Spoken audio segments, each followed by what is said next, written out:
আর ওরও তো ওই লাইনেই অভিজ্ঞতা রয়েছে, তাই ওই কোম্পানিটা আমাদের দিয়ে দিলে একটু সুবিধে হবে। বিয়েটা হয়ে যেতে দে, তারপর কোম্পানি তোদের হাতেই তুলে দেব। আমরা খুব খুশি হলাম দাদা। ঠিক আছে, এখন আমাদের কিছু কাজ আছে বিয়ের, সেগুলো সেরে ফেলি আগে। চলো। চল। জয়বাবু, তোমার আবার কি হলো ধর্ম? আপনি আমায় কিছু দেবেন বলেছিলেন। আমি কিছুই ভুলি না ধর্ম। আরে না না, আমি শুধু মনে করাচ্ছিলাম আর কি। ওই শেঠ তো একজন বাইরের লোক, আর তুমি তো আমার ঘরের লোক, তাই না? বিয়েটা হয়ে যেতে দাও, তারপর তোমাকেও দেব। মন খারাপ করো না। যদি বিয়ে হবার পর আপনার মন পাল্টে যায়? আমি কখনো এমনটা করেছি নাকি? তুমিও রকম নয়। যদি পরিস্থিতি বদলে যায় তাহলে? হ্যাঁ, পরিস্থিতি যাই হোক না কেন, আমি তোমাদের যে কথা দিয়েছি সে কথা আমার প্রাণ গেলেও রাখবো। সেরকম দেখতে গেলে তো তোমাদের টাকা পয়সা পাবারই কথা না।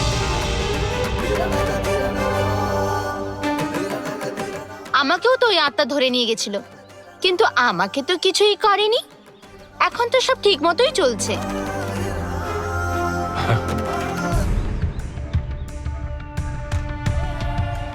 তোমাদের মেয়ের সাথে যখন এমনটা হয়েছে, তার মানে ও নিশ্চয়ই কোনো দোষ করেছিল।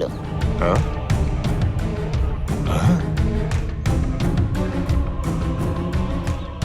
না হলে তোমাদের মধ্যে কেউ কিছু অন্যায় করেছে নিশ্চয়ই।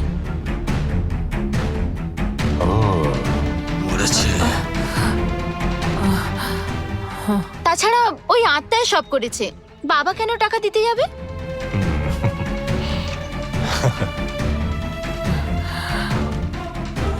এই ঘটনার জন্য কিন্তু বাবা কোনোভাবেই তোমাদের টাকা দেওয়ার জন্য দায়ী নয়।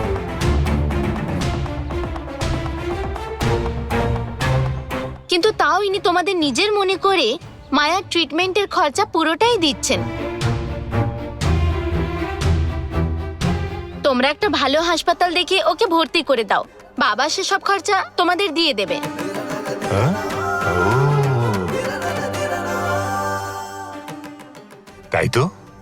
তোমাকে পয়সা দেওয়ার চেয়ে যদি মায়ার ট্রিটমেন্টের দায়িত্বটা আমি তুলে নিই, তাহলে তো ওটাই ভালো হবে। হ্যাঁ, ধর্ম, তুমি মায়াকে ভর্তি করার জন্য একটা ভালো হাসপাতাল দেখো। ঠিক আছে জয়বাবু। যত খরচ লাগুক সেটা আমি দেখব। আচ্ছা ঠিক আছে। চল মা। শোনো, আমি তাহলে মায়াকে হাসপাতালে নিয়ে যাওয়ার জন্য তৈরি করে ফেলি।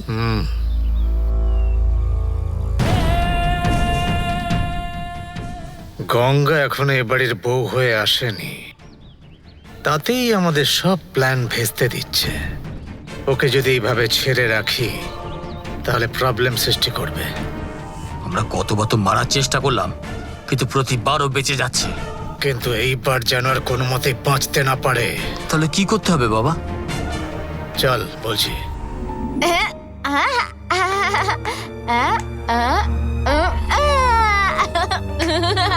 মায়া, এরকম জামা কাপড় পরে ঘুরছিস কেন? কেন, ভালোই তো পড়েছি। বাবার জামাটা খুব সুন্দর, তাই না? আরে এটা তো তোর বাবার জামা, তুই কেন পরেছিস? কেন, কি হয়েছে পড়লে? দেখ, মা শাড়ি পরেছে, হ্যাঁ, আবার দেখ গঙ্গা, হ্যাঁ, ও শাড়ি পরে আছে। কত সুন্দর দেখাচ্ছে না? হ্যাঁ। দেখছিস তো? মায়া, মেয়েরা শাড়ি পরে, ফুল লাগায়, টিপ পরে, তবে তো সুন্দর দেখতে লাগে। এরকম স্কার্টের উপর শার্ট পরলে একদম ভালো দেখতে লাগে না। তাহলে আমার ছাড় পরা চলবে না? একদম না। ও, চল আমার সাথে চল। শাড়ি পরে চুলে ফুলের তাই। মালা লাগাতে হবে, ঠিক হ্যাঁ, আছে? তাই রে বাবা। হ্যাঁ, চল আমার সাথে চল। বাবা নিচে অপেক্ষা করছে, আমার সাথে চল। চল শাড়ি চল মা। পরবো, ফুল লাগাবো, ফুল লাগাবো, শাড়ি পরবো, শাড়ি পরবো, ফুল লাগাবো, ফুল লাগাবো, শাড়ি পরবো। হ্যাঁ, আরে তোমরা শাড়ি পরোনি কেন? আরে ফুলের মালা লাগিয়ে শাড়ি পরতে হয়, ফুলের মালা লাগিয়ে শাড়ি পরতে হয়, মা বলেছে। কিন্তু তোমরা শাড়ি পরোনি কেন? হ্যাঁ, তোমরাও শাড়ি পরো। ওই যে শাড়ি, শাড়ি শাড়ি। মা বলেছে যে ফুল লাগিয়ে শাড়ি পরতে। তোমাদের শাড়ি পরাবো এবারে। শাড়ি পরো, তোমরা ভালো তো সুন্দর দেখাবে।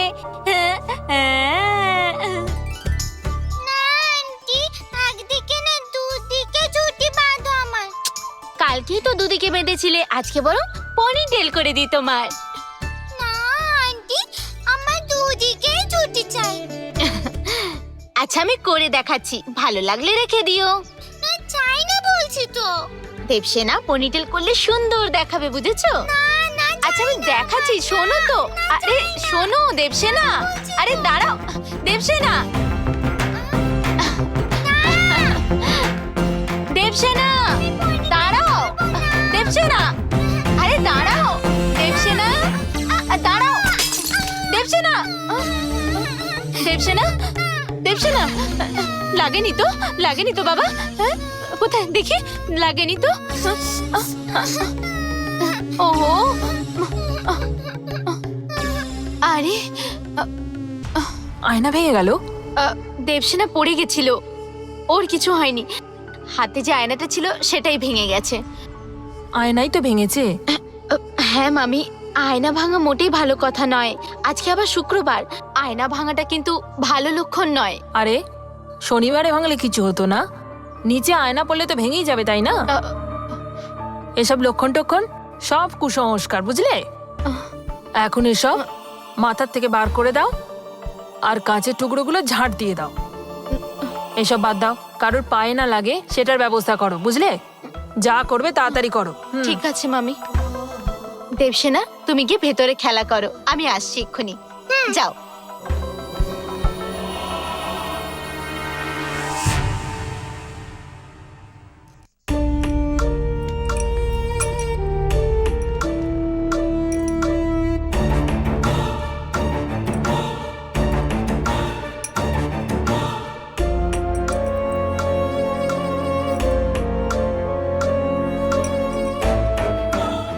ইঁদুরকে যেমন কষ্ট দিয়ে মারে না, ঠিক তেমনই আমি ওকে কষ্ট দিয়ে মারবো। এখনই মারলে হয় না? ইয়ার কি মাছিস নাকি আমার সঙ্গে? তোমরা এবারে শাড়ি পরো, খুব সুন্দর বাবা। লাগবে। ওদিকে দেখো। হুম, হুম। হ্যাঁ কি সুন্দর। মায়া ওই ফ্লাওয়ার পটগুলোকে শাড়ি পরিয়ে রেখে খেলছে। এটা ঠিক সময় ওই পটগুলো গঙ্গার মাথায় ফেলে শেষ করে দিই। তোর মুখটা বন্ধ রাখ, এখানে সবাই দেখে ফেলবে। বাবা, আরে পাগলে ফেলে দিয়েছি বললেই হবে। ঠিক আছে, চলে আয়।